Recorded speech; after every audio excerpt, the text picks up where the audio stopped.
আসসালামু আলাইকুম রহমতুল্লাহ।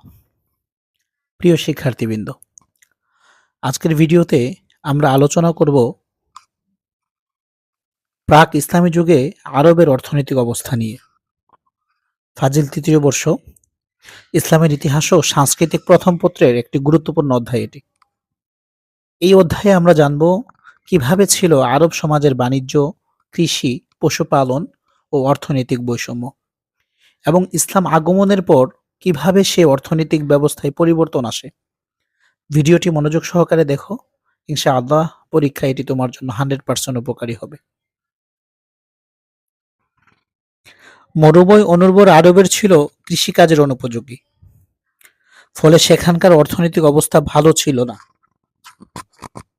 প্রাক ইসলামী আরবের অধিবাসীরা যাযাবর আরব ও শহরে আরব এই দুই শ্রেণীতে বিভক্ত ছিল।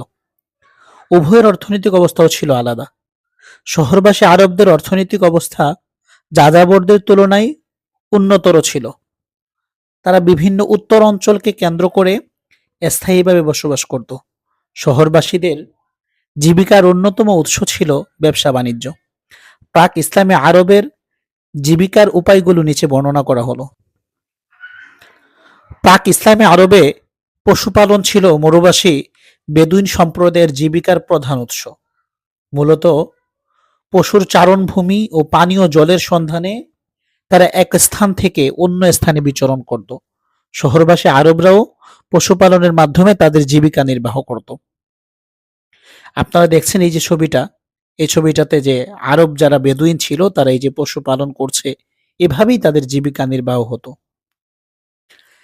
দ্বিতীয়ত তাদের ইনকাম সোর্সের মেইন যেটা ছিল সেটা হলো ব্যবসা বাণিজ্য। শহরবাসী আরবরা ব্যবসা বাণিজ্যের মাধ্যমে জীবিকা নির্বাহ করত। তারা বিভিন্ন অঞ্চলে সিরিয়া, মিশর, পারস্য ও ভারতবর্ষের বিভিন্ন নগর বন্দরে বাণিজ্যিক কার্যক্রম পরিচালনা করত। বাণিজ্যের সাথে জড়িত শ্রেণী অর্থনৈতিক অবস্থা ভালো ছিল। এ সময় সমৃদ্ধ বাণিজ্য কেন্দ্রে হিসেবে মক্কা ও মদিনা নগরীর যথেষ্ট খ্যাতি ছিল। তায়েফেও কৃষিপণ্য উৎপাদন হতো। তৃতীয়ত ছিল শিল্প। জাহিলিয়া যুগে এক শ্রেণীর লোক দেবদেবীর মূর্তি তৈরির পেশায় নিয়োজিত ছিল। তারা মূর্তি ও ভাস্কর্য নির্মাণে দক্ষ ছিল।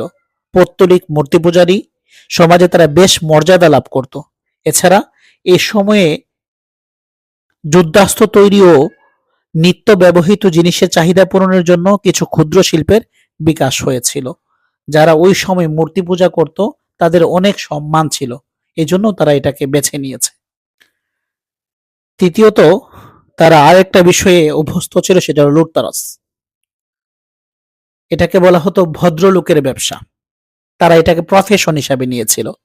এ সময় পশুপালনের সাথে সাথে লুটতরাজ তারা করত। আরববাসীর একটি বিশেষ গোষ্ঠী ছিল যারা, আরব গোষ্ঠীগুলো প্রায়শই বিভিন্ন স্থলপথ থেকে আগত বণিক গোষ্ঠীগুলোর, যারা হলো বিদেশ থেকে আসতো, বিভিন্ন কান্ট্রি থেকে, তাদের উপর আক্রমণ করে তাদের মালামাল লুট করত।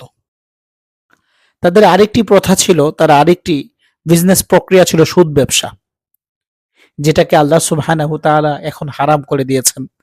আল্লাহ বলেছেন, ওয়া হাল্লাল্লাহুল বাইআ ওয়া হাররামার রিবা, আমি আল্লাহ সুদকে হারাম করেছি এবং ব্যবসাকে হালাল করেছি। কিন্তু তারা ওই সময়টাতে জাহিলিয়ার যুগে তাদের মেইন ইনকাম সোর্স ছিল সুদ ব্যবসা।